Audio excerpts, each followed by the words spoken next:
విధ్వంసమైనటువంటి ఘటనల్లో అటు పరిమితి దళం చాలా చురుగ్గా వ్యవహరించిందని చెప్పుకోవాలి. మొదటి నుంచి కూడా భద్రతా బలగాలు పరిమితి దళాలని అంతమొందించేందుకు పెద్ద ఎత్తున కసరత్తు చేశాయి.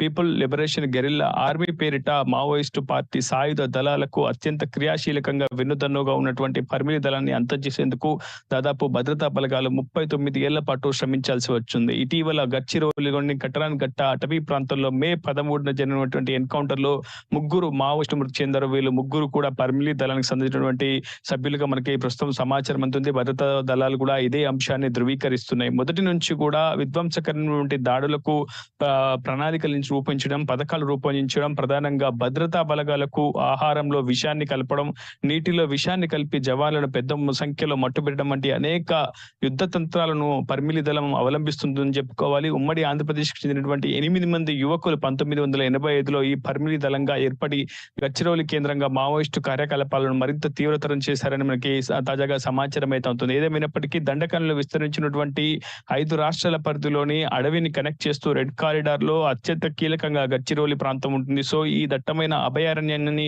ఆసరాగా చేసుకొని పెద్ద ఎత్తున నూతన రిక్రూట్మెంట్లు ఇవ్వడం కావచ్చు, ఇతరితర శిక్షణ కార్యక్రమాలకు కూడా నూతన రిక్రూట్మెంట్లకు కల్పించడం అంటే అనేక అంశాల్లో పరిమితి దళం అందవేష్టి చేయగా మనకి సమాచారం అయితే అందుతుంది. పరిమితి దళానికి సంబంధించినటువంటి మొదటి కమాండర్ గా దేవన్న, అదే విధంగా డిప్యూటీ కమాండర్ గా గంగన్న కొనసాగుతూ వచ్చారు. అయితే పరిమితి దళం రోజు రోజుకు క్రమంగా బలపడుతుండటంతో పెద్ద సంఖ్యలో చివరికి మహిళా మావోయిస్టులు కూడా ఈ పరిమితి దళంలో చేరేందుకు పెద్ద ఎత్తున ఆసక్తి చూపిస్తూ వచ్చారు. అయితే నక్సల్స్ వ్యతిరేక ఆపరేషన్ భాగంగా C60 కమాండ్ ఎప్పుడైతే గడ్చిరోలి ప్రాంతంలో మకాం వేయడంతో ఒకసారిగా పరిమితి దళం తన కార్యకలాపాలను పూర్తిగా తగ్గిస్తూ వచ్చింది. సో అయితే ఇటీవల ఒక్కొక్కరిగా అటు భద్రతా బలగాలు కూడా మావోయిస్టు సైనిక దళాలపై పెద్ద ఎత్తున సఫలీకృతం అవుతూ వస్తున్నాయి. ప్రతి ఆపరేషన్ లో కూడా భద్రతా బలగాలు పెద్ద చెయ్యి వేస్తున్నట్టుగా చాలా స్పష్టంగా అర్థమవుతుంది. సో ఈ నేపథ్యంలో ఈ నెల 13న కటరాన్‌ఘట్ట అటవీ ప్రాంతంలో జరిగినటువంటి మావోయిస్టు అదేవిధంగా భద్రతా బలగాల మధ్య ఎదురు కాల్పులో ముగ్గురు కీలకంగా వ్యవహరించినటువంటి పరిమితి దళం సభ్యులు చనిపోయారు. అందులో వాసు అని ఒక యువకుడికి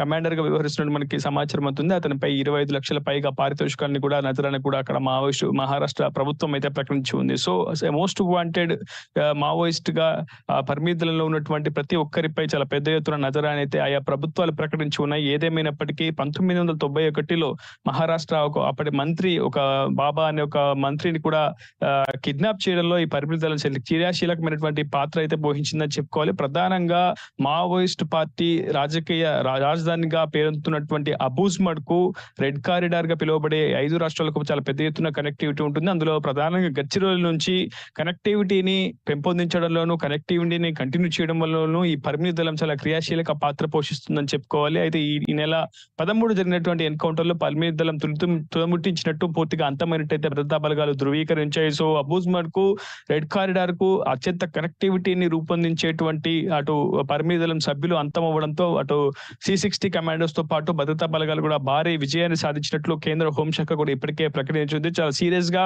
అబూజ్మడ్ కు ఇతర రాష్ట్రాల్లో ఉన్నటువంటి కనెక్టివిటీని కట్ చేసేందుకు పెద్ద ఎత్తున రెడ్ కారిడార్ లో చాలా పెద్ద ఎత్తున సైనికులను కూడా అటు కేంద్ర ప్రభుత్వం మోహరిస్తూ వస్తుంది. ఇప్పటికే ఆపరేషన్ సమాధాన్ ప్రహర్, ఆపరేషన్ ఖగర్ పేరిట అబూజ్మడ్ చేయించే దిశగా భద్రతా బలగాలు అయితే పావులు కలుపుతున్న పరిస్థితి కనిపించింది. ఏదేమైనప్పటికీ ఉమ్మడి ఆంధ్రప్రదేశ్ కి సంబంధించినటువంటి 8 మంది యువకులతో ఏర్పడినటువంటి పరిమితి దళం దాదాపు 39 ఏళ్ల సుదీర్ఘ సంఘర్షణ తర్వాత పూర్తి స్థాయిలో తుదముట్టినచ్చు అంతమైనట్టు ప్రస్తుతం భద్రతా బలగాలు అయితే చెప్తున్నాయి. ఏదేమైనప్పటికీ ఇది దండకంలో మావోయిస్టులపై భద్రతా బలగాలు చేసినటువంటి అతిపెద్ద విజయంగా ప్రస్తుతం మా భద్రతా బలగాలు కూడా భావిస్తుండడం గమనార్హం.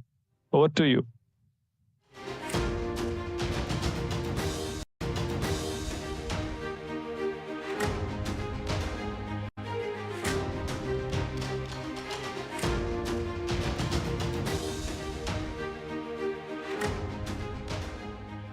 5 రాష్ట్రాల పరిధిలో విస్తరించినటువంటి దండకారణ్యంలో గడ్చిరోలి కేంద్రంగా మావోయిస్టు కార్యకలాపాలను తీవ్రతరం చేసినటువంటి పరిమితి దళం ఎట్టకేలకు అంతమైనట్లు భద్రతా బలగాల నుంచి మనకి తాజాగా సమాచారం అయితే అందుతోంది. 1985లో ఉమ్మడి ఆంధ్రప్రదేశ్ కు చెందిన 8 మంది యువకులతో ఏర్పడినటువంటి ఈ దళం క్రమక్రమంగా తనను తాను బలోపేతం చేసుకుంటూ నూతన రిక్రూట్మెంట్లపై కూడా చాలా పెద్ద ఎత్తున దృష్టి సారిస్తూ మావోయిస్టు కార్యకలాపాలను మరింత తీవ్రతరం చేస్తూ ముందుకు వెళ్ళింది. ప్రధానంగా మావోయిస్టు పార్టీకి ఒక బ్యాక్ బోన్ గా నిలిచింది ఈ పరిమితి దళం అని చెప్పుకోవాలి. ప్రధానంగా రిక్రూట్మెంట్ అంశంపై కావచ్చు, మావోయిస్టు పార్టీ సిద్ధాంతాన్ని అడవుల్లోకి మరింత బలవంతంగా తీసుకెళ్లడం, క్షేత్రస్థాయిలో గిరిజన యువతపై రిక్రూట్మెంట్ల వైపు వాళ్ళని మొగ్గు చూపే విధంగా ప్రయత్నం చేయడం, లాజిస్టిక్స్, మందుగుండు సామగ్రి, డిటోనేటర్ల వంటివి అటు మావోయిస్టు పార్టీ పీఎల్జీఏ దళాలకు అప్పగించడం వంటి అనేక క్రియాశీలకమైనటువంటి అంశాల్లో విధ్వంసమైనటువంటి ఘటనల్లో అటు పరిమితి దళం చాలా చురుగ్గా వ్యవహరించిందని చెప్పుకోవాలి. మొదటి నుంచి కూడా భద్రతా బలగాలు పరిమితి దళాలని అంతమొందించేందుకు పెద్ద ఎత్తున కసరత్తు చేశాయి.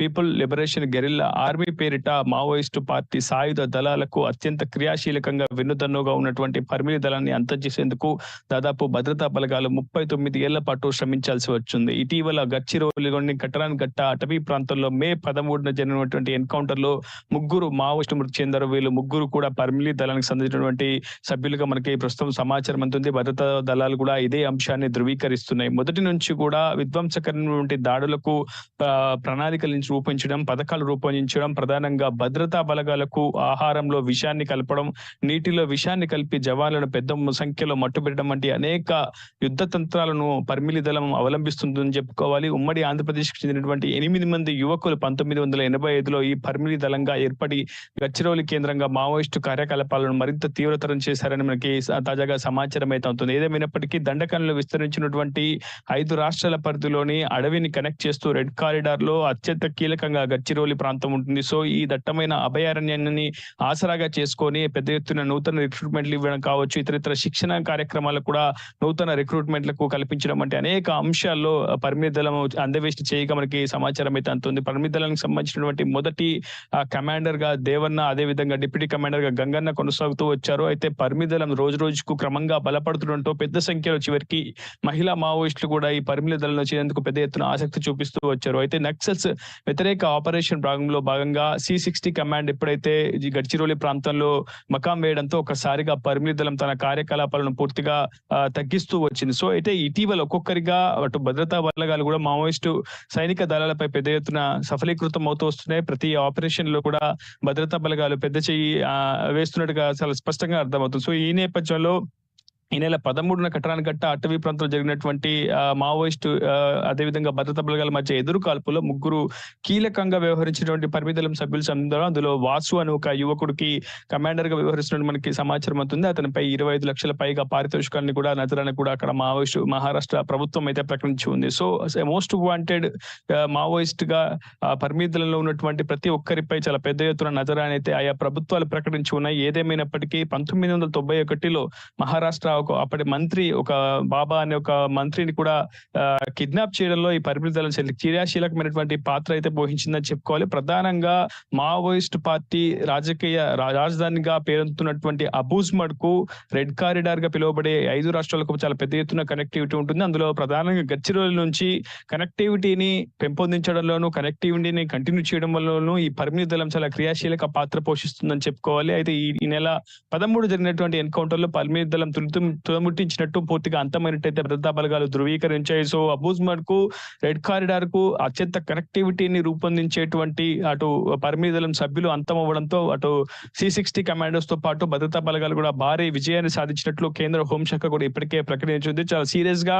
అబూజ్మడ్ కు ఇతర రాష్ట్రాల్లో ఉన్నటువంటి కనెక్టివిటీని కట్ చేసేందుకు పెద్ద ఎత్తున రెడ్ కారిడార్ లో చాలా పెద్ద ఎత్తున సైనికులను కూడా అటు కేంద్ర ప్రభుత్వం మోహరిస్తూ వస్తుంది. ఇప్పటికే ఆపరేషన్ సమాధాన్ ప్రహర్, ఆపరేషన్ కగర్ పేరిట అబూజ్మడ్ ఛేదించే దిశగా భద్రతా బలగాలు అయితే పావులు కలుపుతున్న పరిస్థితి కనిపించింది. ఏదేమైనప్పటికీ ఉమ్మడి ఆంధ్రప్రదేశ్ కి సంబంధించినటువంటి 8 మంది యువకులతో ఏర్పడినటువంటి పరిమితి దళం దాదాపు 39 ఏళ్ల సుదీర్ఘ సంఘర్షణ తర్వాత పూర్తి స్థాయిలో తుదముట్టినచ్చు అంతమైనట్టు ప్రస్తుతం భద్రతా బలగాలు అయితే చెప్తున్నాయి. ఏదేమైనప్పటికీ ఇది దండకంలో మావోయిస్టులపై భద్రతా బలగాలు ఛేదించినటువంటి అతిపెద్ద విజయంగా ప్రస్తుతం మా భద్రతా బలగాలు కూడా భావిస్తుండడం గమనార్హం. Over to you.